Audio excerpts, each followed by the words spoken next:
Hello बच्चों, let's read this question. So the question here is a particle moves along an x-axis.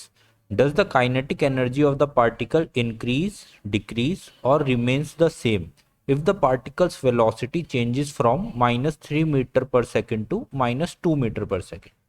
Okay so आपका एक particle है जो x axis के along motion कर रहा है, right? Let's say this is your x axis. तो इस हॉरिजॉन्टल डायरेक्शन में वो मोशन कर रहा है और उसकी जो वेलोसिटी है वो पहले इनिशियल वेलोसिटी उसकी थी -3 मीटर पर सेकेंड और अब वो चेंज होकर के कितनी हो गई -2 मीटर पर सेकेंड। सो ये जो चेंज हुआ है इसकी वजह से उसकी काइनेटिक एनर्जी पे क्या इफेक्ट आया होगा, ये आपसे क्वेश्चन में पूछा हुआ है। वो बड़ी होगी, घटी होगी या सेम रही होगी, ठीक है?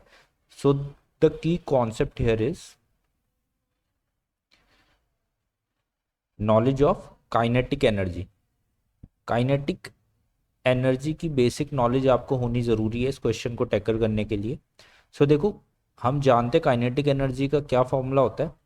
काइनेटिक एनर्जी होती है हमारी हाफ मास इनटू वेलोसिटी का whole square, right? Kinetic energy is a scalar function.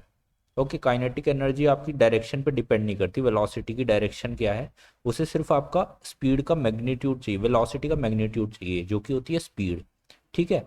तो फर्स्ट केस में जब आपकी स्पीड थी -3 मीटर पर सेकेंड, मतलब वेलोसिटी थी -3 मीटर पर सेकेंड, ये माइनस क्या शो कर रहा है? ये सिर्फ दिखा रहा है कि एक्स एक्सिस के अपोजिट डायरेक्शन में आपकी वेलोसिटी है, राइट?